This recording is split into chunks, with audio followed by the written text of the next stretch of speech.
Hello and welcome to another episode of the Spirit of 2016 podcast. My name's Andy Bell and joining me for our second Euros podcast to discuss everything that's gone on in the last week and everything that's to come in the next week. I have got Peter Baker in Sheffield, a slightly delicate and fragile looking Peter Baker, it's fair to say. Have you enjoyed the Euros so far, Pete? Yeah, loved it. Having 3 games a day is just perfect, isn't it? Come home from work or whatever and just sit down and veg out on the sofa watching the football. It's class. It is indeed, yeah. As I was saying in the pre-pod there, you get used to all this football, this festival of football, and then all of a sudden they take the 2 p.m. game away and it feels like an absolute affront to your human rights, doesn't it? I've also got Lauren McCann joining me for the first time. Welcome to the Euros pods, Lauren. How have you found it all so far? Are you enjoying the 3 games a day? Is it a bit too much, or do you similarly feel affronted by UEFA's very fair decision to only play 1 or 2 games like normal? Yeah, I've really enjoyed it. The same thing. Anytime there's a 2 p.m. kickoff, that's me. All plans cancelled. I'm not going out. That's me sitting in the house 2 to 8. Like that's schedule all week. Yeah, has to be done. And Ben, champion of the quiz, will have a chance to retain his title today.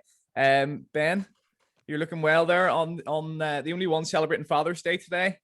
So big day ahead, but yeah, a bit of football for us as well this afternoon. You looking forward to it? Yeah, absolutely. No, I've absolutely loved it between the football and the US Open golf this weekend. It's absolutely perfect for me. So yeah, it's been brilliant. The only time that I've not enjoyed it is when Slovakia have been playing. Yeah, I know, and they've actually done all right, which is annoying. Anyway, let's get stuck straight in because we've got a lot to get through, and we're just going to basically go through all the groups really from A to F, and we want to leave a bit more time for D to F because they are significantly more exciting and fun. But we will start with Group A, and I'll start with you, Lauren, because you haven't had a chance to talk with any of these teams yet, and I guess the big one from Group A is that Italy just looked like champions to me. They look like a team who have been together for 7 or 8 years, which is weird because they haven't. They're actually a very young team, but they're good at the back, they're good in attack, and they're good in between. Yeah, they're just like such a well-drilled side, and obviously they've done so well in qualifying, but I don't think anybody expected them to steamroll the teams they have done so far. And, I don't think they'll fear anybody going into the next rounds. They're easily going to top that group. And I've been surprised by just how well drilled they are. It's set in stone that they're going to be great defensively as Italians, but even going forward, their forward play has been amazing. And Locatelli's come in and hasn't looked out of place. And Bradley comes back from injury. You're kind of wondering, is he going to throw him back in there? Like, it's the options they have in Chiesa as well. Before the tournament, they were really saying he's going to be their star and he's on the bench. So their strength and depth is just frightening, but they're actually using their strength and depth properly, unlike England. Yeah, exactly. And Pete, like it's something we always hear about England, isn't it? The fact that they always kind of pick players based on reputation and their name rather than their form or even their quality. And you look at that Italian side, and as Lauren says, Chiesa is not in there. There's loads of players on the bench, like playing for Juventus, playing for these top teams across Europe, and then they've got Locatelli and Berardi both playing for Sassuolo and both doing really well. They just look. For me, anyway, the way I look at it is it's a cup competition and it's volatile. A team can have a good 90 minutes or can get a bit lucky and can take you to penalties and anything can happen. But I'm looking at it and I'm thinking if this was a league and everyone's playing each other home and away, Italy would walk this. Yeah, they just look class. And for me, it's the intensity that they managed to sustain for 90 minutes. They did it against Turkey, just pinned them in their own half. I thought, my prediction was Turkey would be the course here. Obviously, Turkey got that in first. Shambles. We could touch on that later, but teams don't beat Switzerland 3-0 generally. Yeah. They scrape by 1-0, maybe 2-0, but they tore them apart. Switzerland had nothing to offer. It was just really, really exciting to watch. And maybe this is my naivety and ignorance to European football, but coming into this tournament, I didn't know the likes of Locatelli, Barella, Spinazzola, who, my opinion's been unplayable when he's on the overlap. And if he had a right foot, or left foot, he could have scored a couple of goals instead of shanking a few shots. They get me off my seat, and they're probably the only team to have done that so far in the tournament. Yeah, no, they have been incredible, and Ben, I was watching the ITV coverage, the analysis of the game the other night, and I thought, I'll be honest, I thought it was absolutely dreadful. I thought it was really kind of disgracefully poorly informed coverage. You had Gary Neville there and Roy Keane kind of talking about how this is the narrative they seem to take, which is fair enough. This is their right, but it seemed to be like, oh, what will happen when they play a good team? And it's just such kind of basic journalism, not wanting to kind of delve deep into tactics and coaching and what's actually happened. I couldn't believe it was what they were saying. And Gary Neville, who, fair enough, he is a good pundit normally in Sky Sports, but with his international football stuff, I think he's been really poor. He was talking about Switzerland as a nice team. I'm sorry, Switzerland aren't a nice team at all. They're a notoriously horrible team to play against. They're a team that always makes things difficult. They're a team who you don't really want many players in your fantasy football team if they're playing Switzerland, because they're probably only going to score 1 or 2 goals maximum. They're probably going to sneak a goal somewhere themselves, and they're probably going to get a result. And Italy just made them look just like another team. And in the 2 games so far, Turkey, a lot of people predicted them as their surprise package, maybe not as much as Pete did. And Switzerland, I thought, that's a nailed on 1-1 draw based on what we see from Switzerland, and they've just brushed them aside with so much ease. It's been a bit of a joy to watch, to be honest. Yeah, I watched that myself, that coverage, and I was surprised as well, because like you say, oh, what's going to happen when they play a good team and stuff, but when they beat Wales today, which they will, they are going to go 30 games unbeaten. So you tell me in 30 games they've not played a good team, in League A as well, the Nations League. Yeah, they're a good side. I was a bit surprised by them because I'd heard all this hype about them, but in all honesty, when we played them, when it was in March, I think it was when we played them, wasn't that impressed by them. Like, I think if we'd have taken our chances, we could, I don't think we would have beaten them, but we could have certainly made it much more competitive. So I was surprised, but I mean, the football they're playing is absolutely fantastic. I can kind of see what Gary Neville's saying about Switzerland, because they're efficient, but when you have players like Italy, Switzerland aren't a team that's going to attack you. So it gives Italy that chance to kind of be a bit more expressive.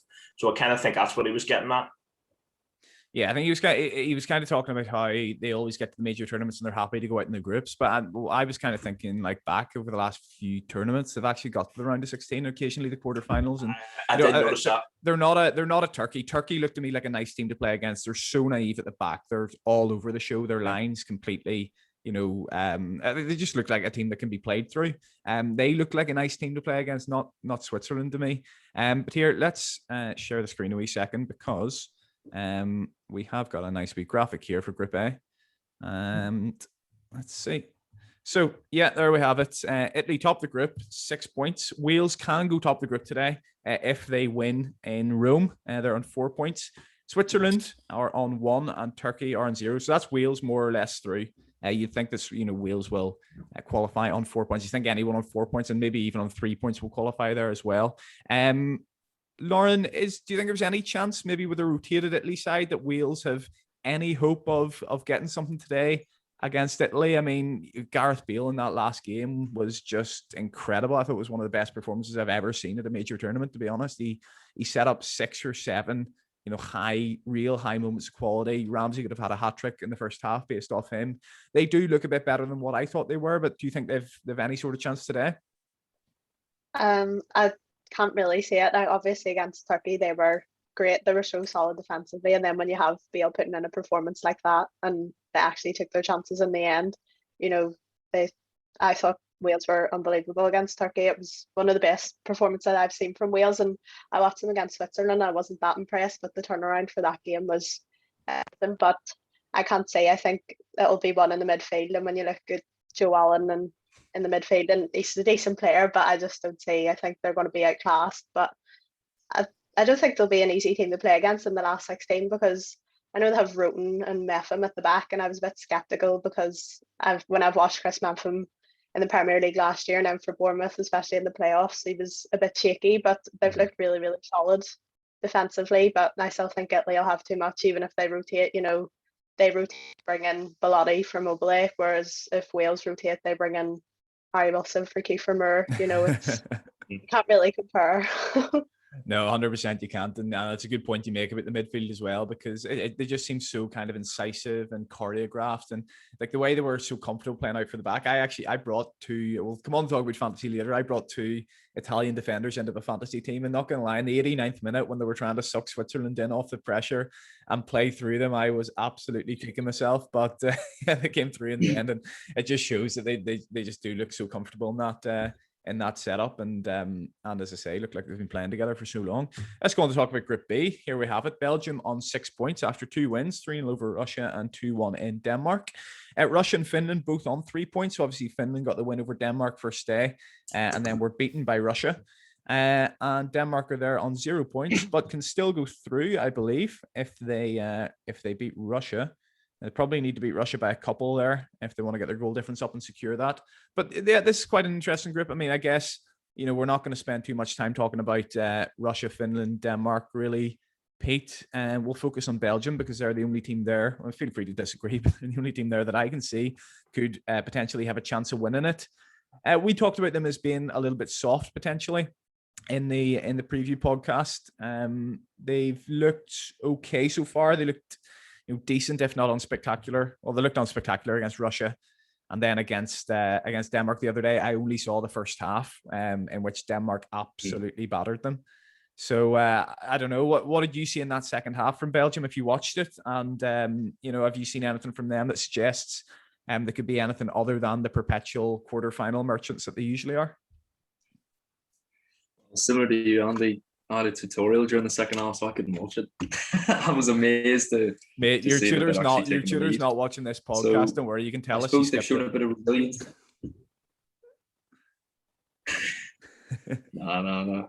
So I unfortunately I couldn't watch it. I was, after the start Denmark made, I was amazed that Belgium made a comeback because they looked pretty awful in the first half. But I suppose they introduced Hazard, De Bruyne, Witsel, and that shows the class they've got.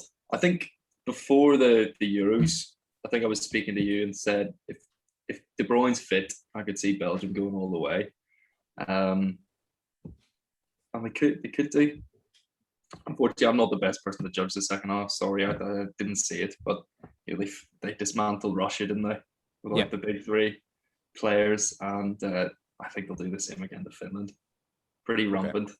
I'll be interested to see if they come against an Italy or someone who gives them a proper test. I don't think they'll be tested in this group. Yeah, it's quite easy to protect their rotation as well. Kind of De Bruyne will come in, Hazard will come in this next game. Lauren, as somebody who's been watching all the football, please tell me you've seen the second half of the Belgium game. Otherwise, we might have to get somebody else in this podcast.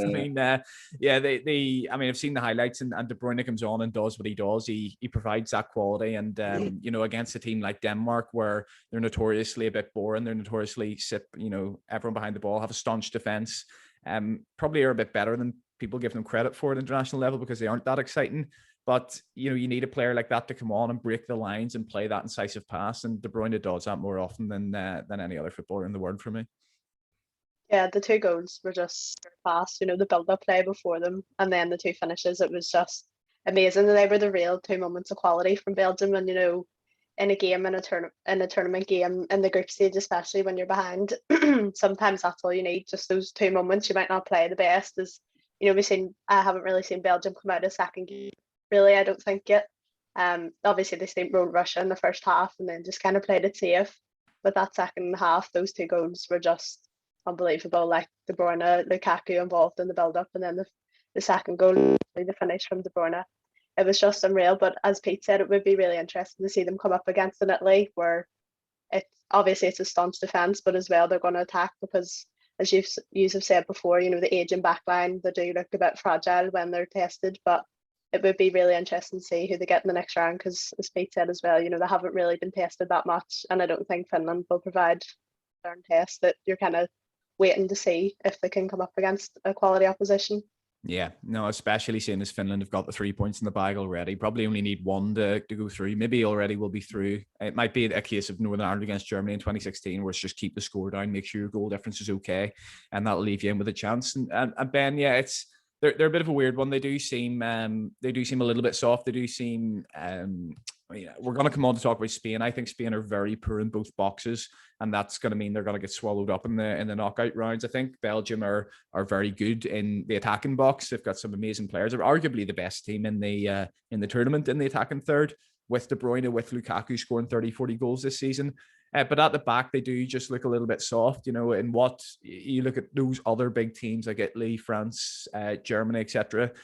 When would you ever see a Jason Denayer starting for them, or a Dedrick Boyata, or even Vertonghen and Alderweireld aren't the players they used to be? They do look a little bit like, if they come up against an Italy, you're going to take the chances that they give them and maybe get a goal or two up. They don't look like the type of team to me that have the mentality to necessarily claw that back and really make a game of it and dig in. And there's always one or two games on your route to winning a tournament where you have to proper dig in and you don't play well. I just don't know if Belgium's got that in them.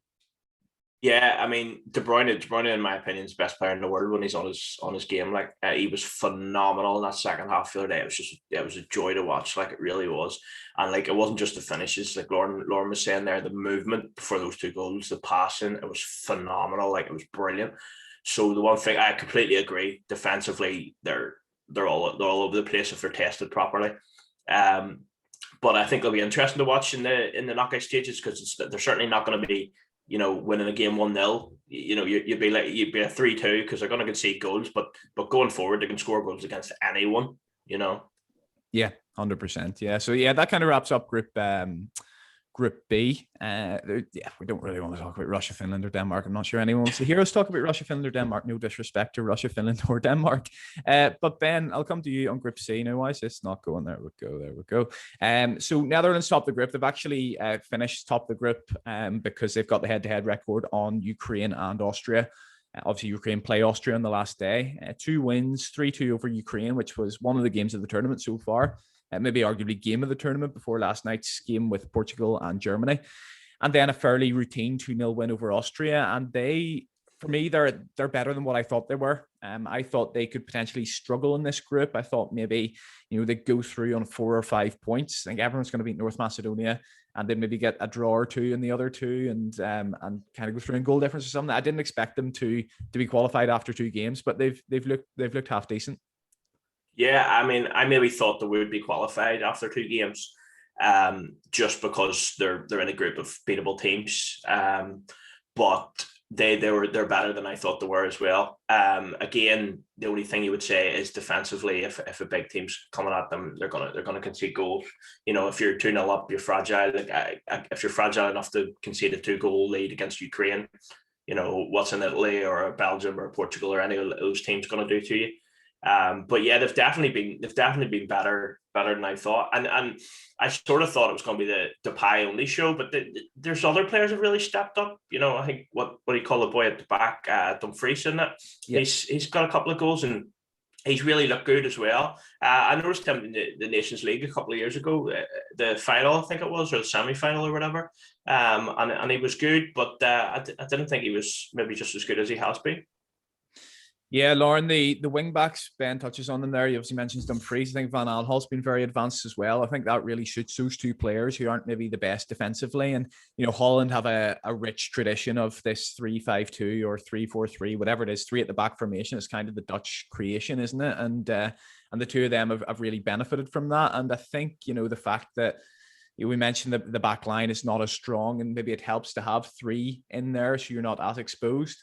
And up front, Depay hasn't really shown as much as what we'd have thought. He's kind of been marked out of the game a bit more. But your asset, Weghorst, who you've brought in for this week on fantasy, has kind of stepped up and done okay. And he looks like the type of player to me who, Crystal Palace are going to spend 30 million on, and he's going to be really crap, and he's going to go to Feyenoord in 18 months.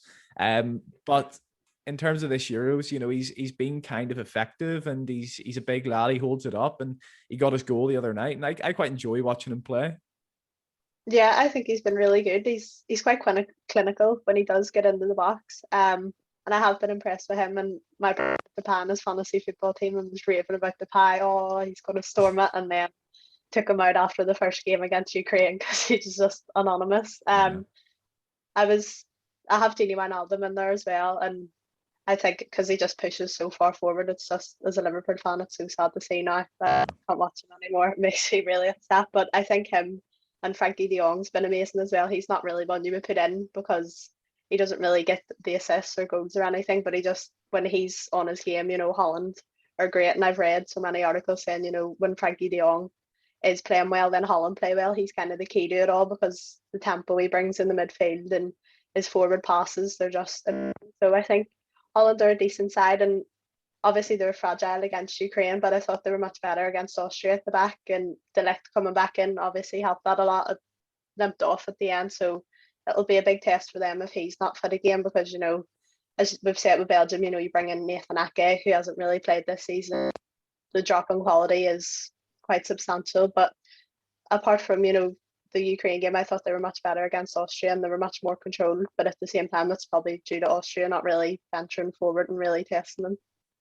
Yeah, definitely. Austria have been very disappointing, even in that game against Macedonia. I thought they were quite lucky not to be 2-1 down after 70, 75 minutes, to be honest. A couple of moments of quality from good players, but certainly don't look like a well-coached side to me. But Pete, Lauren mentions there De Jong and Wijnaldum, who are two players I think that are massively crucial to the Netherlands. I think De Jong is probably, I always say this in podcasts, he's the best player I've seen play at Windsor that night in that 0-0. I thought he was absolutely incredible, like just so composed, the way he took the ball on the turn, the way he was kind of controlling things. And that wasn't a good Holland side at the time. It's still not a brilliant Holland side now. But he looks to me like, just the real world-class elite player in that team. And Wijnaldum, Lauren's absolutely right. I'm like, as Liverpool supporters, we're sitting here thinking, like, why have we not at least seen him play this role for us? Because he looks kind of so effective coming forward and making those late runs. And it's like that Lampard knack of being on the end of everything and being in the right place at the right time. And he's somebody who I think is just, is always going to be there to provide. For example, if Weghorst, we don't know if he's going to provide the goals necessary to get Holland to a semi-final, final, see where they get from there. Depay can be marked out of the game, but that third player in the midfield with Wijnaldum kind of coming in, getting the goals, getting the assists, getting the numbers, that could be big for them. Can you see, I think we all, I can't remember who it was that predicted them to flop in this tournament. It might have been me actually. But can you see them, up against a big team, a decent side in Italy or anything? Can you see them giving them any problems, or do you think they'll just kind of get through the groups, do kind of what's necessary, and then go out at the first sign of adversity? I can't really see them advancing further than a quarter final. I suppose it depends what the draw. You don't know who they are likely to face. What are they? Group C? I'll find out for you. Yeah, the draw needs to be kind to them. I can't really see them getting past the quarterfinals. I think they're too open at the back, but they are exciting to watch. I'd love to see them advance. They give teams a real scare, and they'd make for entertaining viewing. And it's nice to see Holland back in a major tournament, or the Netherlands even. So their quarterfinal is going to be on Sunday, 27th of June. Well, there's one Group C, so it's going to be against third in Groups D, E, or F. So, potentially actually could be that Germany, Portugal, France team, which could be interesting, or it could be, third in Group E, which looks like it could be Poland or even Slovakia at this point, and third in Group D could be Croatia or Scotland. So, it's a real double-edged sword for them as to who they get there. Yeah, I can't see the Netherlands going all the way. No, just a bit too flaky. I don't think they've been properly tested. Yeah. No, absolutely. And they're not going to be properly tested tomorrow night against Macedonia either, Ben. But the other two teams, I guess, we kind of talked in the preview podcast about Austria and Ukraine being two teams we've played fairly recently. Obviously, Ukraine in the friendly, and Austria in both Nations League, actually. They've beaten us every time.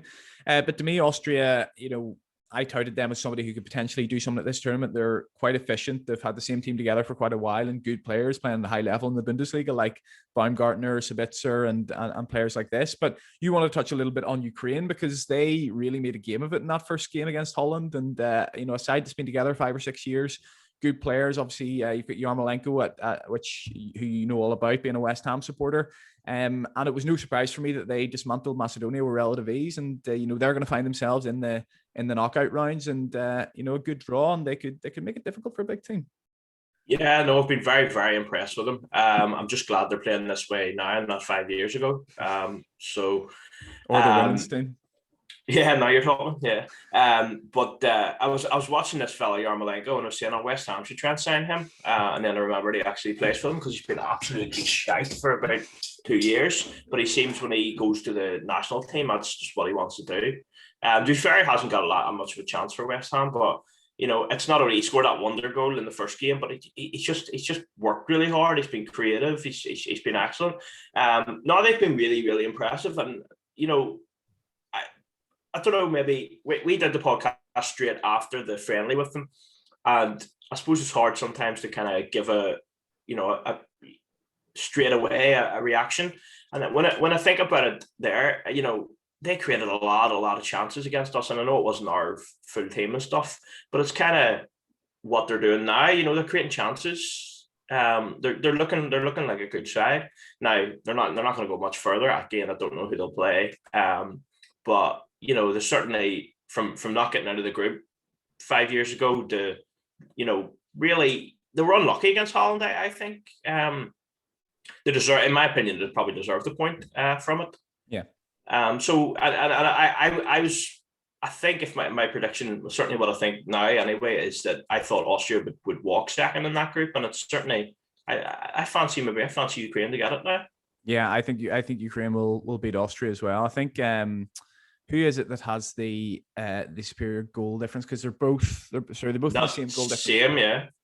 But Ukraine had the 2 goals against Holland, so they'll have the goals scored. So a draw would be enough, I think, for Ukraine in that game. And yeah, I think you'd be a very brave man to back Austria to actually go and win that game. Now I think Ukraine will come second in that group, and deservedly so, because they've been far more fun than they've been far more fun than Austria, and they look a better team than Austria to me. And I'd much rather watch Ukraine in the next round than I would Austria. Okay, that's Groups A to C. Good stuff. We've rattled through those. Here is your quiz for today. Okay, so I was doing this thing again where it's not coming up. There we go. Okay, so Northern Ireland's top 20 appearance makers in the 21st century.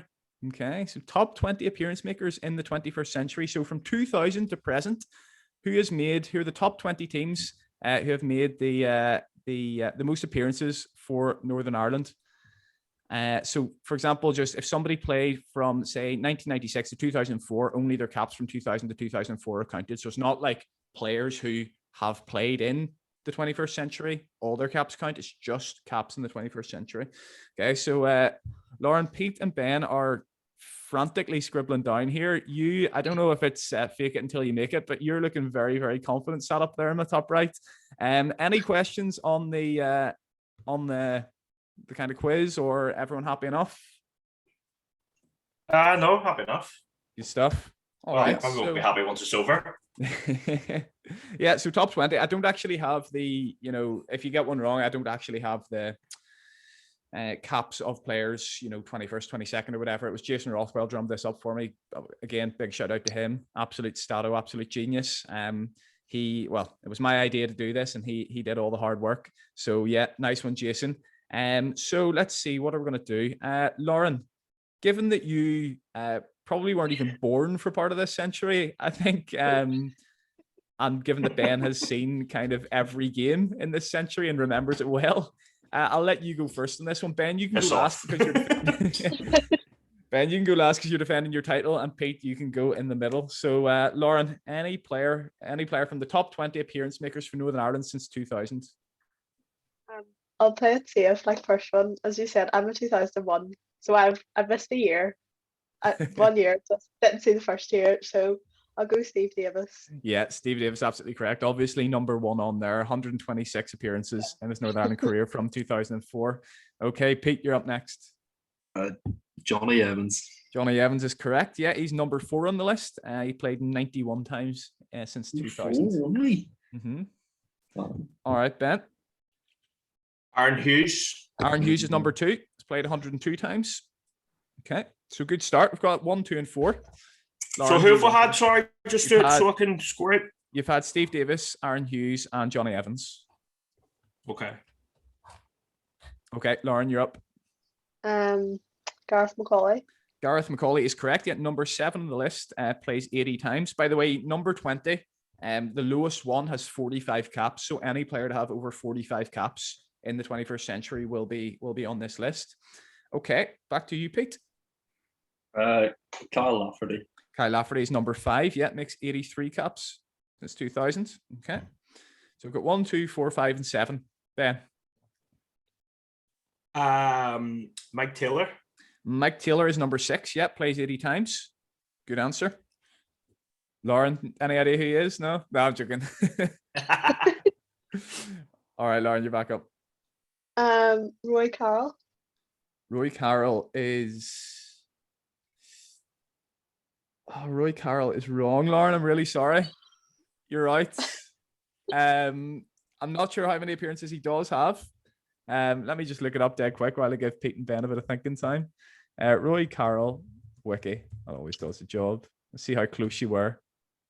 See, he was around for a long time, Lauren. Yeah. He was in and out. So he has 45 caps in his Northern Ireland career, but he started in 1997. Oh, so if he'd played that many times, post 2000, you would have had it. So yeah, I'd say you're very close on that one. So unlucky. Okay, Pete and Ben fighting it out. Pete for your second title, Ben for your second title as well. I mean, Pete has had about 4 or 5 goes at this, so it's not really comparable. But Pete, who are you having? Who am I gonna go for? Stuart Dallas got his 50th. Stuart Dallas. Yes, you're absolutely right. Stuart Dallas at number 16, plays 56 times. Okay. Ben? Healy. David Healy's number 3. Plays 95 times. Okay, so you've got the top 7 and the 16th. So Pete, you're back up. So yeah, obviously Pete, you went before Ben. So if you get one wrong, Ben would still have to get one right to win. Yeah. Okay. Chris Brunt. Chris Brunt is correct. Number 10, plays 65 times since 2000. Ben? Chris Baird. Chris Baird is also correct. Yeah, he's number 8, plays 79 times. So you've got 9 of the top 10 and 16th. Okay, back to you, Pete. Need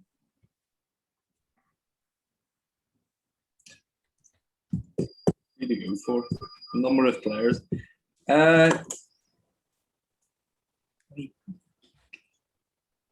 I'm not sure now.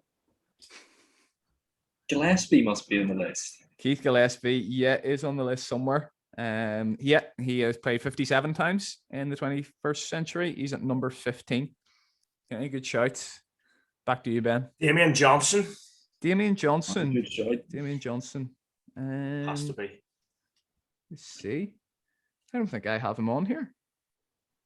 Let me just check that 100%. Let me go back. Give me 2 seconds, because I would have thought that would have been one as well. Under goal against Poland. Indeed, yeah. Sorry, Damian Johnson is on there. Plays 53 times. Yeah, you're absolutely right. So Damian Johnson is correct. Where's he on the list? He is 17th. 17th. Trying to work out why. Oh, sorry. There's the reason it is because there's actually 21 here, because there's 2 players where we're on 45. Well, yeah. Oh, okay. So yes, sorry, Damian Johnson. I knew I saw him. On the list. That's why I was surprised. So yeah, Damian Johnson's right. Sorry for the heart attack, Ben. Okay, so you've got 9 of the top 10 and 15th to 17th. Okay, so back to you, Pete.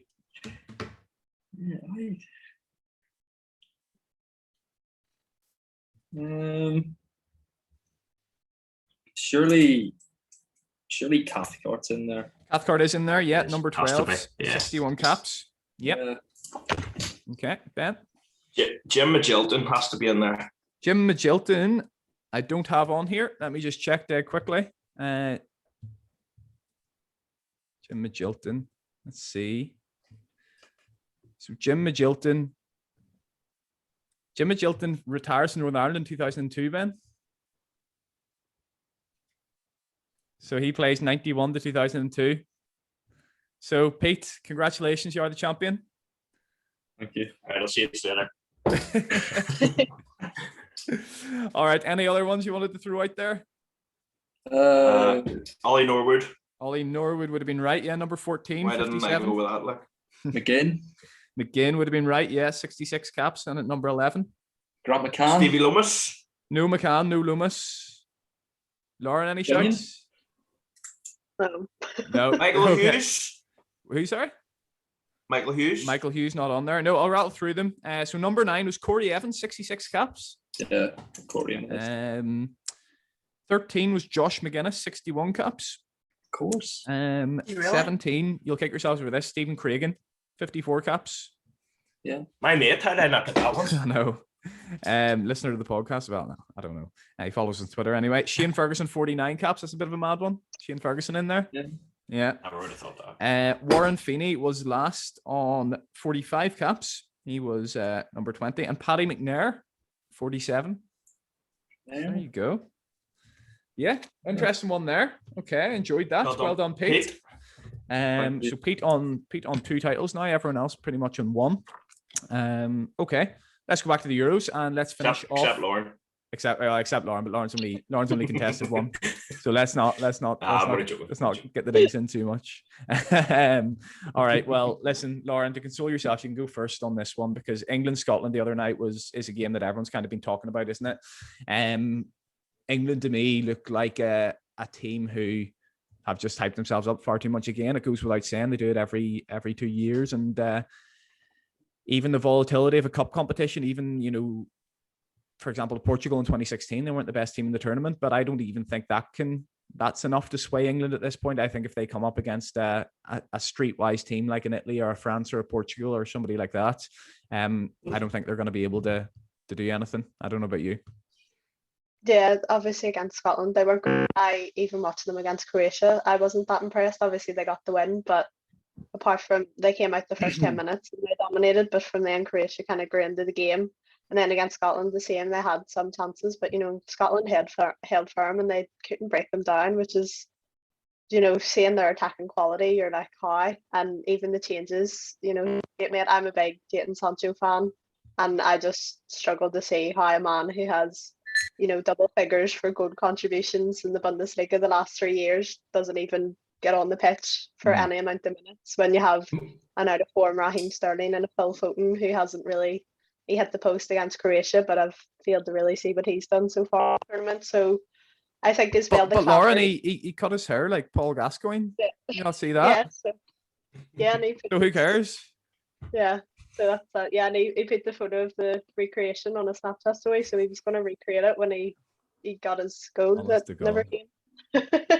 And there was obviously the clamour to keep Phillips in there, but Phillips and Rice, it's kind of counterintuitive when you're playing a team like Scotland that are just going to sit back, even if you play Phillips in a more advanced role. So I just think there's question marks all over the pitch. I don't think Southgate really knows his best starting 11, the most effective starting 11 when you're coming up against different sides. And Scotland, fair play to them for the first game. I kind of thought they were a bit soft-centered, and I thought England were going to win 2 or 3, but fair play, Billy Gilmore in there was unbelievable and they defended so well.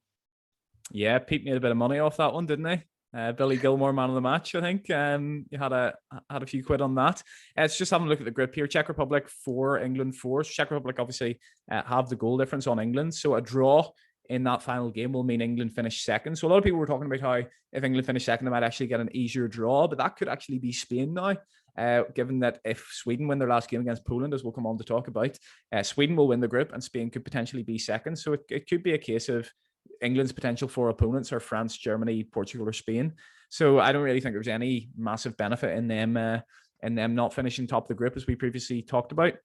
Croatia and Scotland are on 1 point, kind of a winner takes all scenario. A draw is not going to be enough for either of those, but a win will definitely be enough for both of them. And so that could be a good game to watch. I think I'll probably tune into that one on, is it Monday night, whenever it is? But Ben, we kind of had to go with Pete for his prediction of Turkey topping Group A. So I'm going to come to you on your bodying as Stephen O'Donnell in the pre-pod, because he had a fairly good game against England, nearly scores a goal and is just solid throughout, really playing on that. He was pissed in the first game. Was he? I didn't really get seeing it, to be fair. So, well, fair enough. But anyway, Steve Clarke, he's not the most inspired manager. He's a bit conservative. I think he's never really going to take that risk to play Che Adams in that first game, and that's cost them overall in that first game, where everyone kind of thought that had to be their Ukraine, that had to be the game in which they go on to win. But what he is he's a good defensive manager. Anywhere he's been, that team has had a strong defense. Kilmarnock, they were notoriously difficult to play against up on that 4G pitch. When he was at West Brom, again, great defense. And even when he was assistant manager to Kenny Dalglish at Liverpool, we had a very poor season that year, but we didn't concede many goals. And he looks like a team that can set a. He looks like he can set a team up to kind of play in that way against England. Although against Croatia at home, pressure on them to kind of go forward and get the win. Do you think he has what it takes to pick a side to go and win that game? Well, just on your O'Donnell thing, O'Donnell was brilliant against England, but I was still dropping for this game for Nathan Patterson because Croatia are there to be get at, and Nathan Patterson is far better going forward than O'Donnell, and they need to win this game. So I would definitely still do that. I'd drop Dykes for them, and I would put your point is, but from Hibs, I mean, he's a goal machine. Like he's a goal scorer. He's a brilliant finisher. So I would have him up with Shea Adams. Shea Adams was good. Dykes was good, like, you know, working hard and stuff, but he doesn't look like he's going to put the ball in the net. Mm-hmm. I do laugh though. I must laugh though at when you watch Scotland before the game. To be fair to them, they're all singing the anthem like mad, but like you hear Lyndon Dykes singing it in his full on Australian accent, and Scott McTominay in his Manchester accent and all. And it's like I know. Obviously, we have players that aren't born in Northern Ireland and that, but they're not belting out the anthem like, or they're like as if they're, you know. I mean, they may as well have been standing there in kilts, like, you know. I know, yeah. I did notice that myself, actually. Like the whole team were obviously told to sing it. I think in the Wales team, the Wales anthem is even more mad because that's actually in Welsh, and you've got English players who clearly haven't a clue what they're saying, but belting it out as if they're the most passionate Welshmen in the world. Pete, yeah, I'll come on to you, give you a bit of time to talk about England, because I know Ben wants to talk a little bit about the Czech Republic, one of his 1 million surprise packages that he touted for this tournament. But yeah, England in that first game, I thought they actually did look decent. I expected a bit more from Croatia. I think Croatia very much lack of Mandzukic up front, very much lack a focal point. Rebic hasn't really done it this tournament. You know, I think he's still living off that goal against Argentina in the last World Cup, isn't he? And then there's a big lad that comes on and does nothing. But they're really lacking that kind of player to hold things up and bring the likes of really good players in behind, like Pasalic and obviously Perisic gets a goal the other night, and Brekalo. There's a lot of good players that have in behind there. But yeah, I mean, England, as Lauren kind of touches on, the Phillips Rice thing, it worked well against Croatia. They kind of were able to smother Brozovic, Modric, Kovacic, those midfielders, and the front four were good enough to really do it by themselves. But against Scotland, I don't know. Did they look tired to you? Did they look just they weren't in any sort of a flow? They didn't really penetrate. They didn't really get into Scotland's box, and it wasn't like Spain against Sweden where they were battering the door down.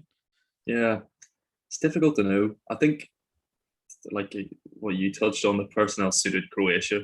Phillips is a bit of a destroyer in midfield. Rice is solid, but trying to play against Scotland, I don't think it doesn't suit that midfield. I think his studies in the two games, Declan Rice has made a couple of forward passes or something ridiculous. It's a bit mad, but they both don't you dare. No. Yeah, I forgot you're a West Ham fan, Ben, but with the greatest respect to West Ham and Leeds, you know, they're not teams that necessarily play the sort of possession-based style that Southgate's trying to create. Leeds are gung-ho, end-to-end, which that game wasn't. West Ham under Moyes they don't necessarily have 70% of the ball and try and break teams down. So maybe they're not the type of creative. They don't have 7%. Exactly. I mean, they're not really they're not used to it at club level, trying to break down teams who sit back. Kane looked a bit flat. I suppose he didn't get the service. You know, after a result like that, the English media, it's all going to be reactionary. I think we'll understand more about England after the Czech Republic game. One, you want to see a reaction, and two, does Gareth Southgate change the personnel, which clearly needs to be changed in a game against the Czech Republic? Like, I think he's shown loyalty to Sterling, who's never let him down, but despite the goal against Croatia, he hasn't been good. Mm-hmm. I think everyone will agree he hasn't been great. Do you bring in Jude Bellingham? Do you start Sancho? You know, I think they should. I think an England second team could beat Czech Republic. I don't rate them. Yeah. And That's just my opinion. I think Scotland were better than Czech Republic. Shit goal was a freak, and he got a header. Aside from that, I thought Scotland were better than him. So I wouldn't write England off just yet. I'll wait and see what they do against Czech Republic. Yeah, completely fair. Ben, Pete doesn't rate the Czechs. You have, obviously. Can I just talk about England first for a minute? Yeah, absolutely. Yeah. So just on the Rice thing, Declan Rice for West Ham when he's had like Southcheck and stuff beside him, he's made bursting runs. He's come forward. He's actually improved on that. But I don't think he's allowed to in it for England. I think he's solely Southgate has told him sit there, do nothing else. Which is why he hasn't. He's a far better player than, and I'm not just saying that because West Ham, but he's a far better player than he's being allowed to be. And I think in that England game, I honestly think that they were playing for a draw so that they could try and get second, and it might, as you say, it might backfire on them. But like, you don't play two defensive midfielders at home to Scotland. Like, you just don't. Like, with the players they have, and as Lauren said there about Sancho and being one of the most goal involvements or whatever in the Bundesliga, he's the most assists or goal involvements in the entire England squad, and the fella's not even. I think in the first game he wasn't even on the bench. Yeah, he hasn't played a minute, has he? That's a bias because he's not playing in England. 100% has to be like. It's that classic English mindset of that's silly foreign league or whatever. He doesn't play in the Premier League, so we don't. We're not going to touch him. Right. So I just think that Southgate is really inhibiting them. And I agree with like Sterling. Like, I don't understand how especially how he played the full game the other day. Fair enough, he got his goal against Croatia. But like how he stayed on, and then even the subs. I mean, Harry Kane's been crap, which I've very much enjoyed. Like, when you're bringing Harry Kane off, Calvert-Lewin's been banging goals in all season, and then you don't bring on a number 9. You bring on Marcus Rashford, who's a good player, but he's not a through the middle striker and hasn't played that way. Yeah, definitely, and it's like Rashford's one of those players who. He's in the team for like the greater good. He works in the system really, but it wasn't the system that was gonna. It wasn't a system for me that was gonna break down Scotland. Maybe it's a if they didn't play the two defensive midfielders, but it wasn't attacking personnel in the sense that we can get somebody in behind there. There was no space in behind for them. It was somebody like Calvert-Lewin. You can potentially get a ball into the box. Everyone's seen his leap, and that's a way you can kind of scrape a win against the Scotland in games like that.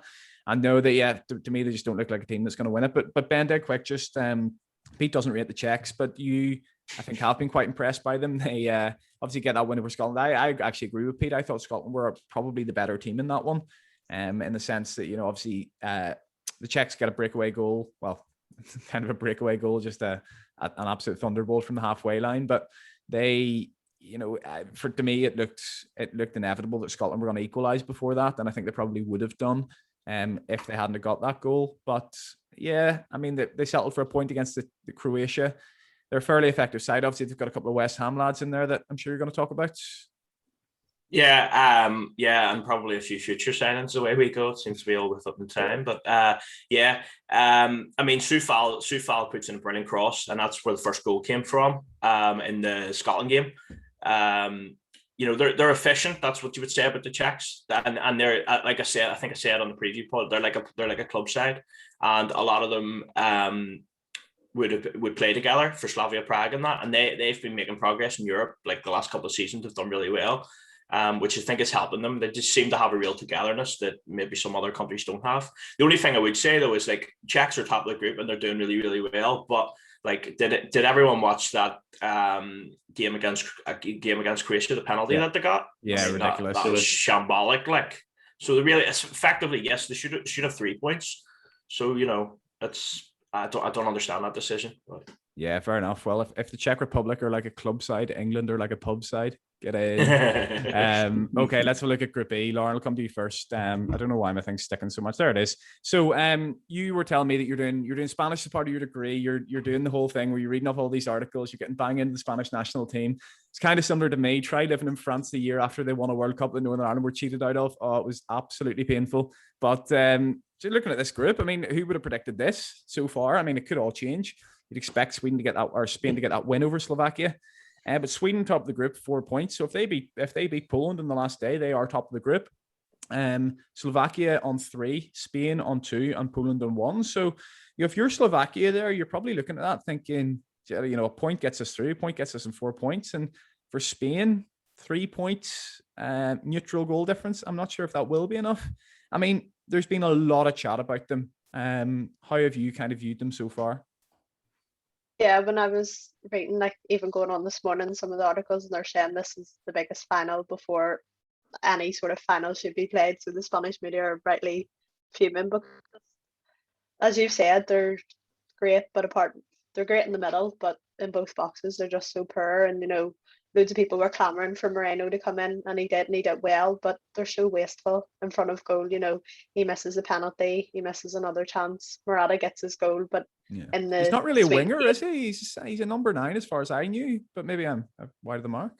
Yeah, I think he's kind of like a wide forward, and he always seems to drift in Moreno. So then he came in for Ferran Torres, who was really disappointing in the first game, and there was a load of hype that if Morata's not going to score the goals, then the likes of Dani Olmo and Ferran Torres will provide them, because they do at club level. They kind of always seem to pop up with a few goals, but they just haven't done it yet. And I think they've really missed Busquets. Him getting COVID just before the tournament really kind of offset what they were trying to do, because if you have Busquets in there, you can play the likes of Thiago and Pedri and can progress forward a bit more. But with Rodri, he needs a bit more protection, so he had to put Koke in there. And then I don't really get his decision. Marcus Llorente, one of the best players in La Liga this season, but as a right midfielder, not as a right back. Mm-hmm. And you have Cesar Azpilicueta, who's had an unbelievable season for Chelsea, sitting on the bench and can't squad. I don't understand that decision, and I think Luis Enrique is so set on the 4-3-3 that he just tries to shoehorn his best players into those positions, just because he's so intent on playing this formation, and it just hasn't worked so far. And obviously, he's brought in a board, but I think he's really struggled so far. He was out-muscled by Lewandowski for the header against Poland, and they've just, even his substitutions, Enrique, Adama Traore, okay, he's not the best player in the world, but when you're playing against Poland, maybe just that injection of pace, he would have brought something there, because all his subs just seem to be like for like. He takes off Koke, he brings on Sarabi, and you're not really getting much more. So I think everybody's just been underwhelmed, but they have been creating the chances. But if you're not clinical enough, then you're not going to go through. And if you're creating loads of chances against these low box and not taking them, they're just going to just grow into the game. And they really took heart from the goal that they had, and they just defended for their lives. And you didn't think Spain were going to break them down. No, Ben, I think poor in both boxes is exactly the way I described this Spain side. We all know their culture, their style, their tiki-taka football. They can keep 80-90% possession against pretty much any team in the world, but they haven't got that clinical number 9. I think Morata is actually, I'll stick up for him a little bit here. I think he's a very good player off the ball. I think, Luis Enrique saying about how he picks Morata and 10 others, I think there's an element of that's just, let me give him a bit of confidence, let me put the arm around him. But there's also an element of that where, he is quite key to the way they attack and how they play. And, he does a lot of impressive work off the ball, but they don't have that player. They don't have that ruthless striker to take the chances. And at the other end, for me, I look at that kind of style to play, the positional play where, they play 30 or 40 passes before they attack to make sure everyone's right in this structure. And I think that style of play, when they lose the ball, it can make some absolute cabbages of centre halves look quite good because they've always got players around them. They're always in a structure and they're never really exposed. However, when it comes down to like the nitty gritty defending, when, inevitably there are situations, whether it's from a set piece, whether it's from the bounce of a ball, where you just need like a Chiellini or an experienced head in there, like just one Sergio Ramos or Van Dijk who knows what to do. You can positional play until you're blue in the face, but at the end of the day, you need good defenders in there. And for me, they look fairly soft in the defensive box as well. But overall, they've just been a bit boring, haven't they? It's to be honest with you, it's sad to watch, because I used to love watching Spain, and they were just a joy to watch play football past teams, but actually have an end product at the end of it. And honestly, it's been boring. That's exactly the word. They look vulnerable at the back. A good team against them, and they're going to concede goals. Am I the only one that thought Laporte was French? Or he switched. He switched. Oh, did he? This Yeah. Euros, yeah. Right. So he was actually he was an unused substitute 4 times for France. All right. Okay. but I look at some of their decision making in the squad now. I know Real Madrid haven't had a good season or anything, but they have do not have Asensio. I don't know, maybe these players are injured or something, but Asensio, Isco, players like that, they need a spark. And those are players that, although they didn't have wonderful seasons, they certainly could provide something. I don't think Morata's the best in the world, but I certainly don't think he's their biggest problem. You know, he has affected games. They're just far too slow and methodical, and it's boring.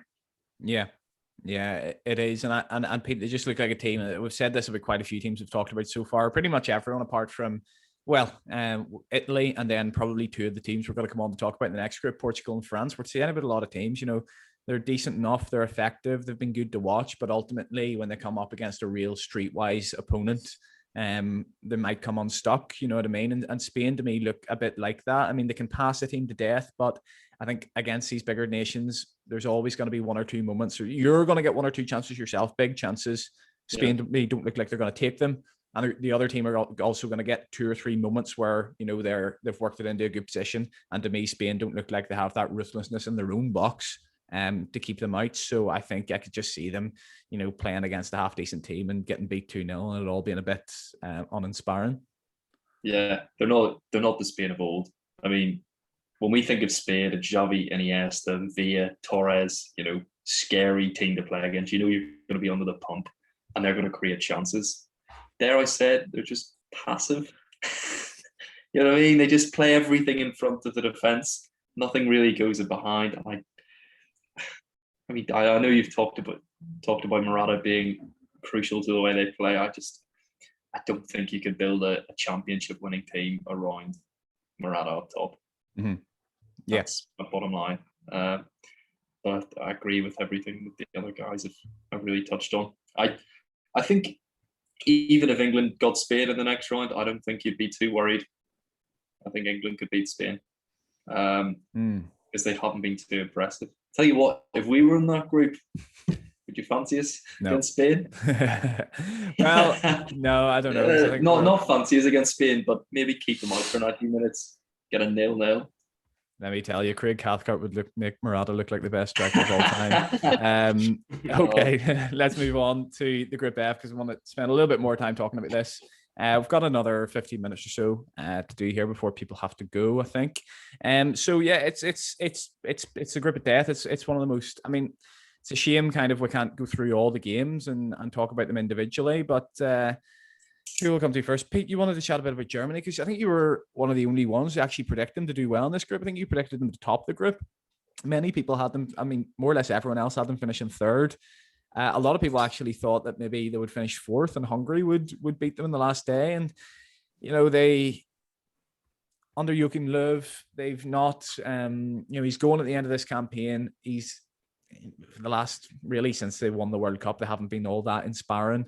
They've got an aging side. There's not really that superstar in there in the sense that, you know, Poland have Lewandowski or Spain or France have an Mbappe. But yesterday, that system they played with the wing backs, they just absolutely took Portugal apart. And it was incredible to watch. It was very reminiscent of the Spain's 5-1 win against Holland in 2010.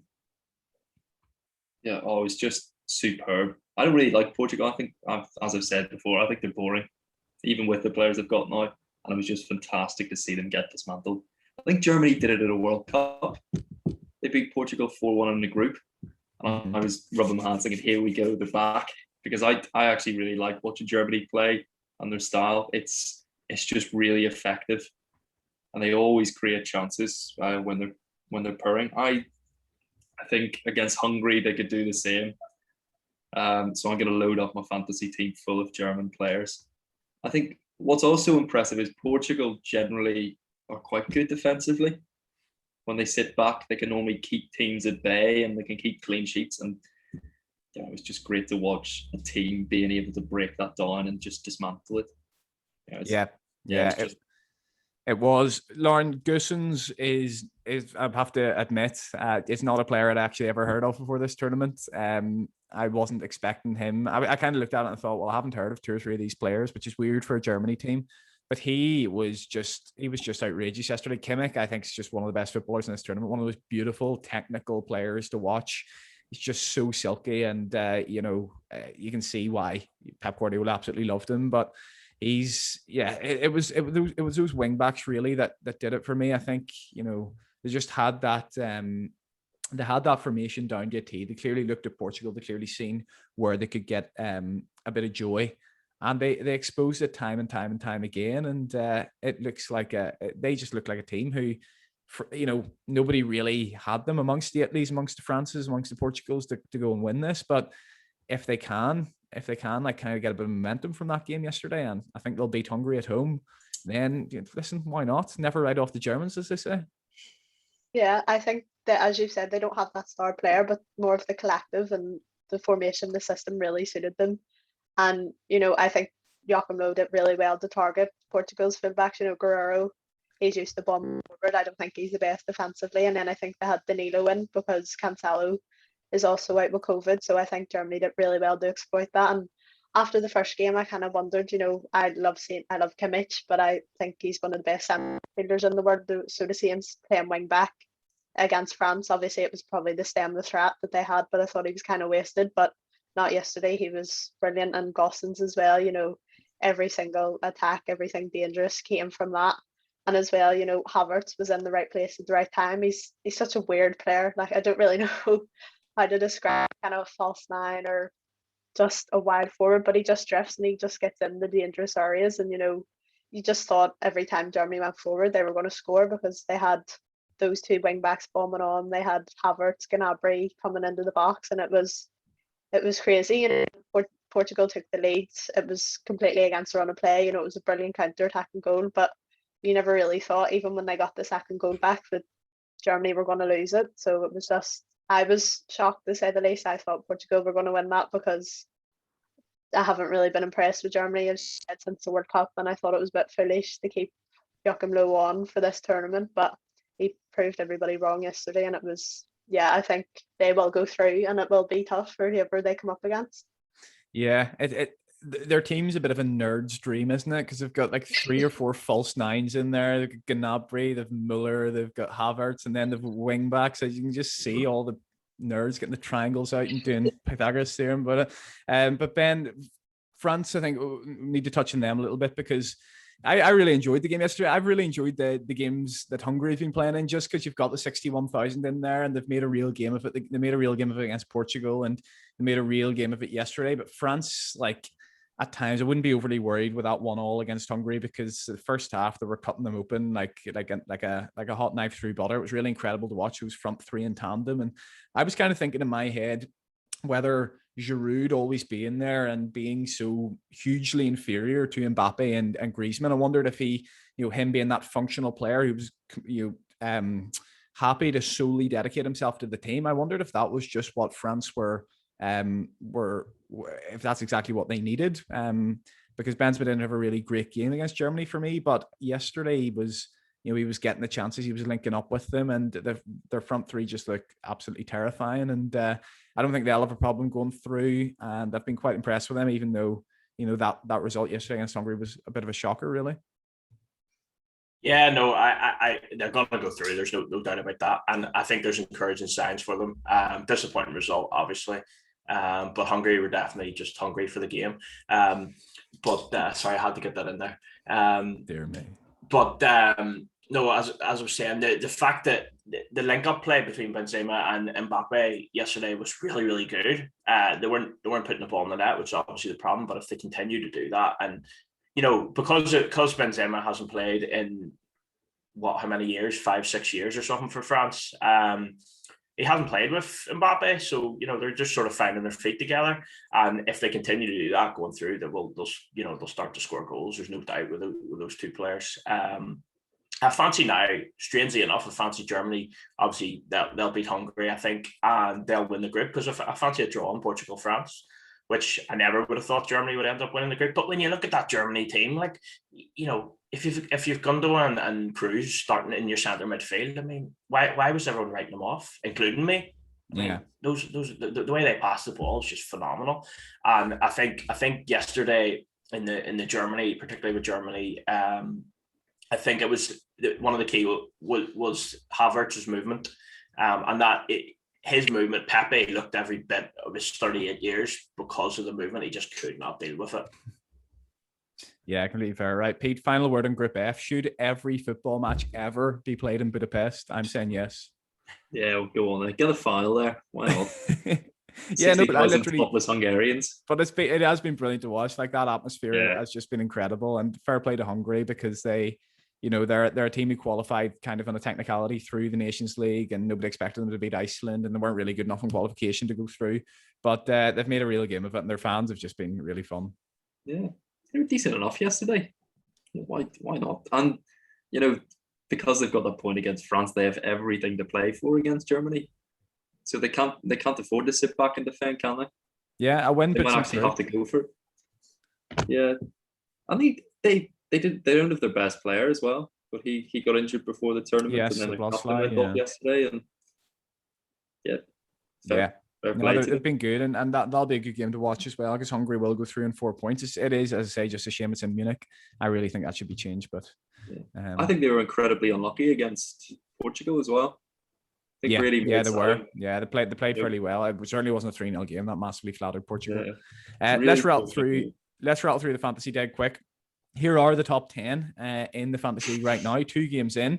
You can see number 6 there lit up in purple. I didn't light that up myself, by the way. That's just what happens when you take a screenshot on your own on your own laptop. I don't have the technological ability to light things up, mate. Luke Chambers there, top of the league, 145 points, very tight. Top 10 only separated by 13 points. You can see 3 people there, joint 7th. To make up that's actually the top 9, isn't it? 10th. So you've got Robert McNutt there in second, our mate, Sammy. Yeah, this is the annoying thing about this fantasy. It seems to log your name as your email address. So like, there's some mad email addresses that I wouldn't be able to find. So hopefully we'll not have a problem getting the prize out to anyone. Sammy there in third, 142. Luke Niblock, friend of the pod, founder of the pod as well. 141 points. Mark Nelson there in 5th, 139 as well. So yeah, all very tight. Here is the Spirit of 2016 Contributors League. So I'm there in 6th on 133. Pete in 40th, a distant 40th on 107. Yeah. Lauren had a fantastic first week, but is I only got 33 this week. I mean, some people did very well, like myself. Other people didn't do as well. It seemed to be a week where nobody kind of was in between. Dave there on 99 points and 64 seems to have packed it in, and Ben in 111, still actually probably in the top half, but a lowly 87 points. We'll get you to come on and talk about that in a minute, Ben. But what I'm going to do basically here, it's 10:42. I'm going to put your teams up on the screen for this week. And I want you to pick me, or I want you to just kind of talk through them for a minute or so. So here's my team. This is my Limitless. I can't put everyone's faces somewhere that I can show everyone the full team. But yeah, so Limitless, obviously the chip where it's like a wild card, but you've no budget restrictions. So for 1 week, you can pick any players, as many as you want. I think you still have to pick, I think you're still restricted to, for example, 3 from each team. But you can pick as many as you want from your budget. So I've gone for this. I've heavily backed Spain, Italy, Germany, and Belgium. And they're the main ones I've got in there. I've also got Memphis Depay playing Macedonia. I'm a bit worried about the rotation. I think the rotation's a big thing this week.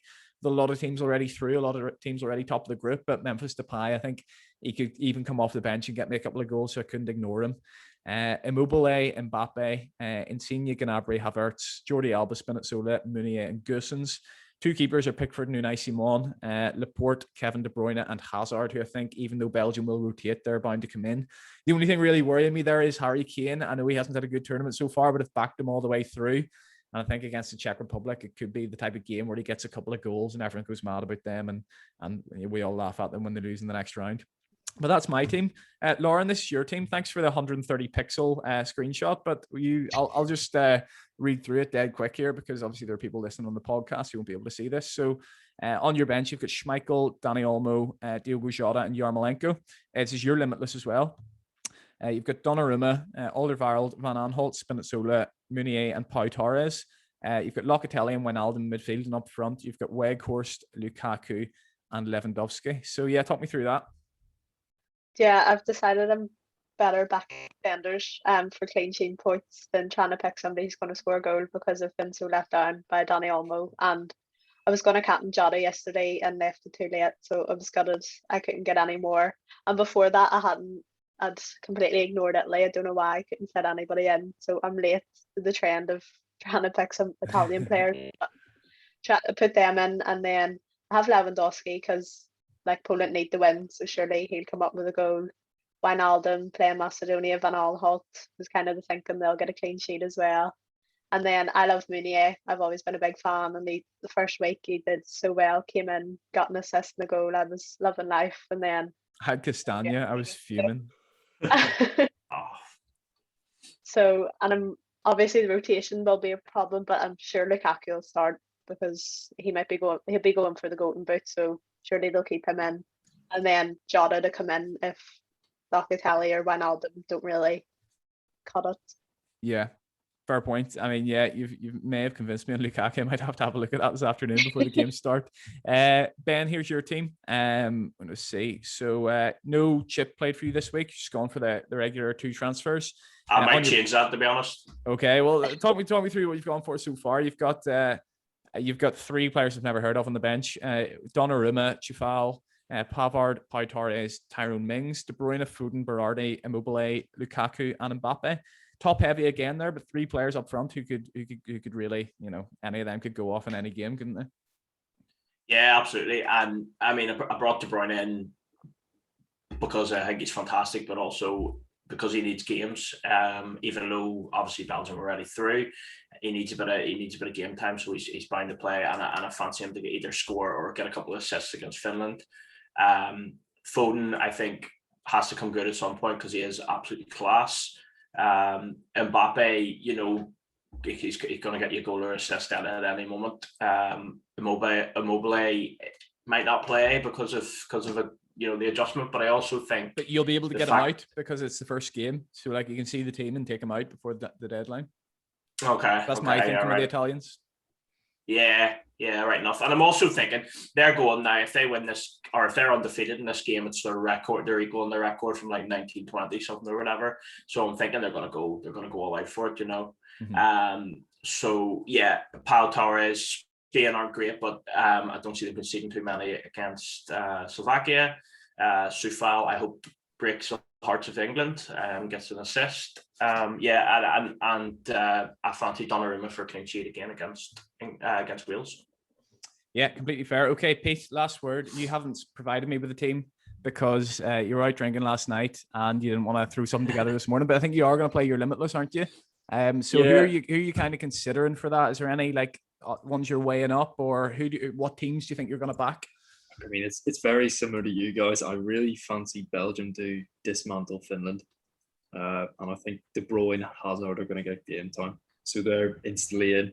I'll probably chuck Lukaku in there as well.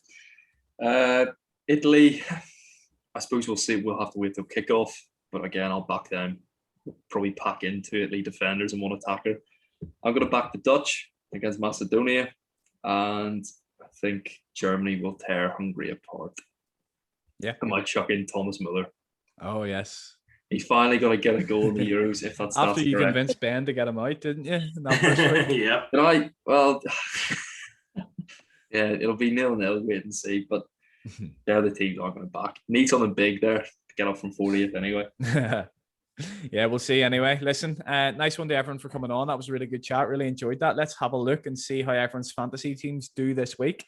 We're going to be back next Friday night, I think it is. So we've got all the group games finish on Wednesday. Then we don't have football until Saturday. Can you believe it? It's an absolute human rights disaster. So yeah, what are we going to do with our lives? Might actually have to go out and talk to people and do normal things. But listen, until then, thank you very much to Lauren, to Ben, and to Pete for coming on. That has been your second Euros podcast, and we'll see you again next week. Bye-bye.